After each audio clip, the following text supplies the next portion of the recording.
Bonjour à toutes et à tous les amis, j'espère que vous passez une excellente journée. Je suis un petit peu en balade, mais j'ai le temps là, l'esprit m'a invité, m'a guidé à penser que ça serait bien de faire une communication. Je voulais parler de l'ordre des choses. C'est-à-dire qu'au paradis, dans l'univers supérieur, toutes les choses sont en ordre, elles sont stables, stabilisées. Même si dans l'univers supérieur, il y a toute une gestion des plans matériels. Et par contre, ici, il y a toujours une séparation entre l'esprit et la matière. Donc on a besoin, grâce à notre esprit mental, de réunir les deux progressivement. Et dans cet ordre des choses, il y a un ordre de procession. C'est-à-dire il y a beaucoup de mystères. On sait que plein de choses vont arriver, on se prépare. Il y a des annonces qui sont là.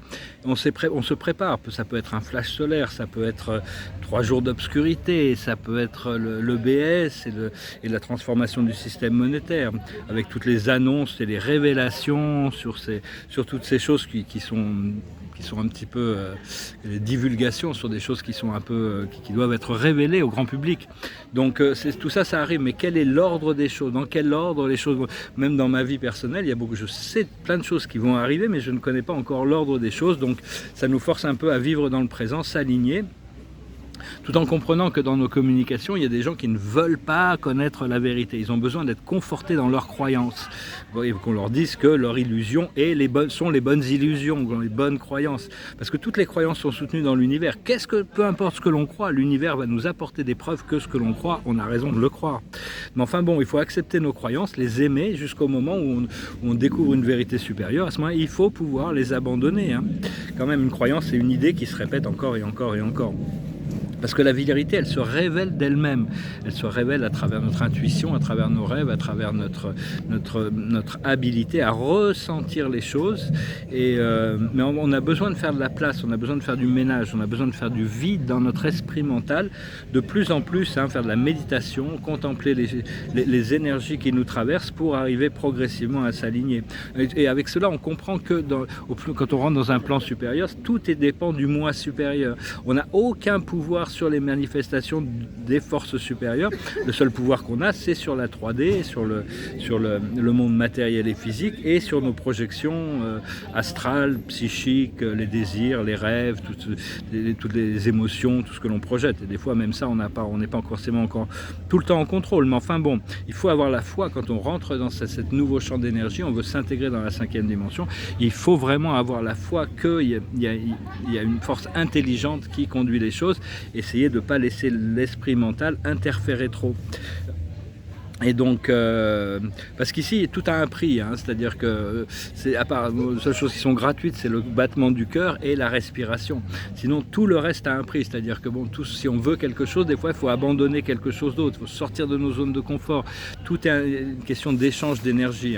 C'est important d'apprendre à revenir au centre régulièrement, refaire l'immobilité, essayer d'immobiliser sa conscience, parce que tout ce que l'on cherche, c'est d'arriver au prochain niveau qui est prévu pour nous, le niveau supérieur. Tout le monde est à différents cycles, à différents niveaux, apprendre des différentes leçons avec différents rêves, différentes visions, différentes réalités, mais on cherche tous à arriver à ce prochain niveau. Le corps des désirs, c'est vraiment ce qui fait, c'est le moteur de l'évolution, c'est ce qui vient de la source.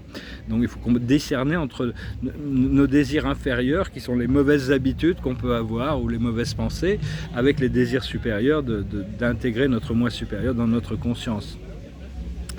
Et il faut faire attention aussi avec tous les messages canalisés ou avec tout ce qui peut arriver, parce que des fois il y a des groupes ou des entités qui prennent le nom d'entités d'esprit supérieur pour essayer de faire passer des messages pour créer du chaos. Donc il faut vraiment apprendre à discerner ces choses que vous adoptez et ce qu'ils n'adoptent pas. Vous pouvez toujours les filtrer à travers votre cœur.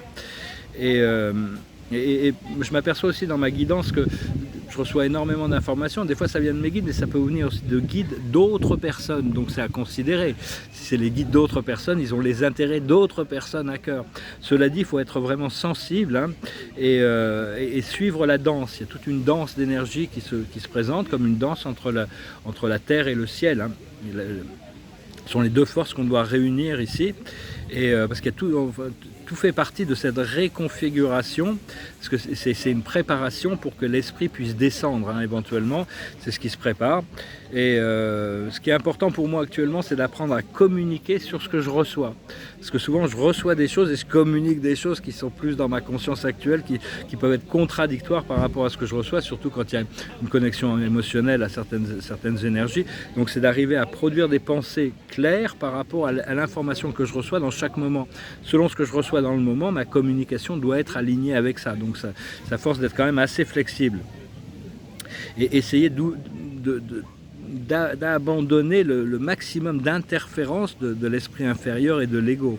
Pour ça, on peut se tourner vers de nombreux conseils de lumière qui régissent l'univers, qui régissent la planète, et même nous, on a nos propres conseils, hein. Donc voilà, je venais vous saluer aujourd'hui, je vais tirer quelques oracles, chanter une chanson. Je vous remercie infiniment pour votre soutien, je vous remercie infiniment pour vos dons. Si vous voulez une session privée, vous pouvez m'envoyer un email.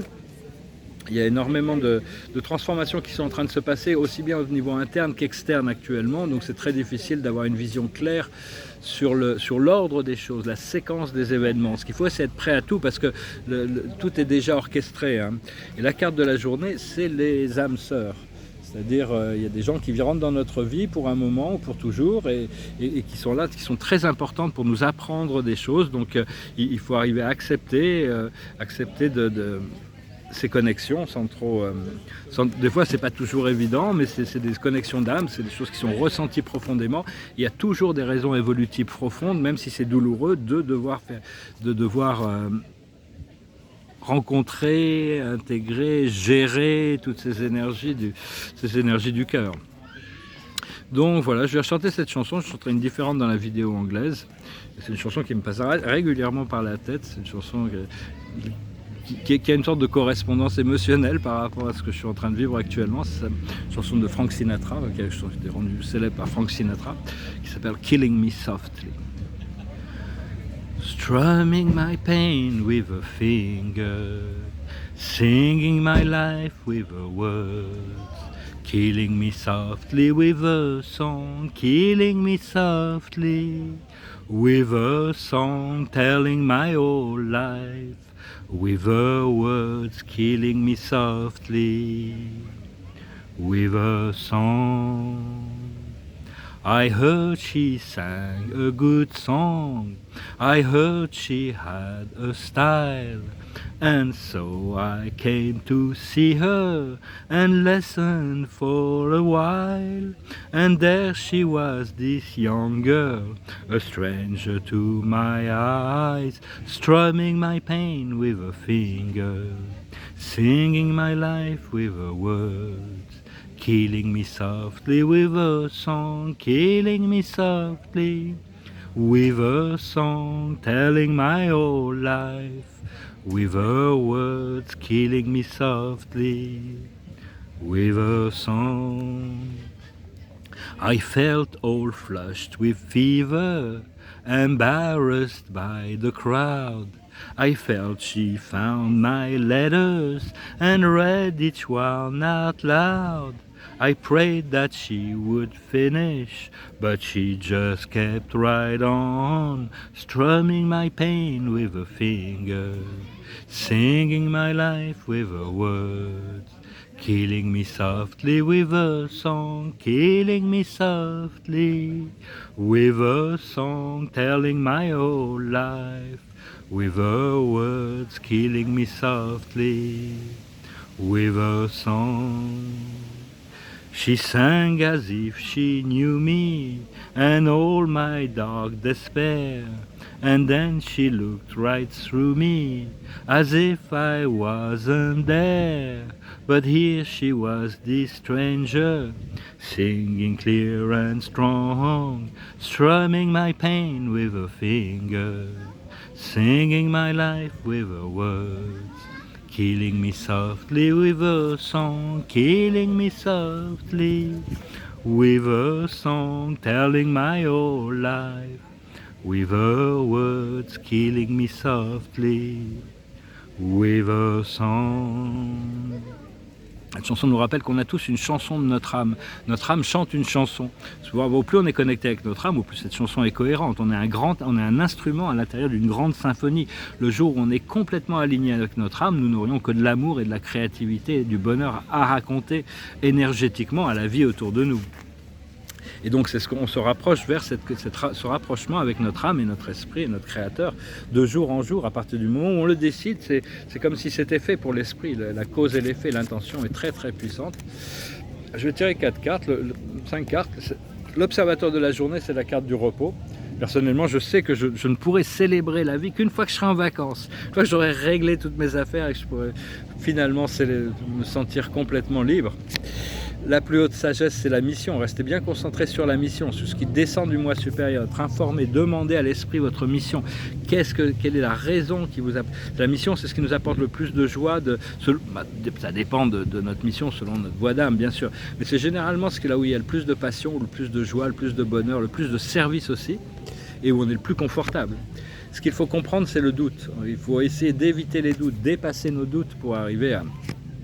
Ce qu'il faut faire, c'est la tempérance, rester tempéré, ne pas laisser notre partie dominante être la lumière, nous dominer, ne pas partir dans aucun extrême, garder les choses en équilibre.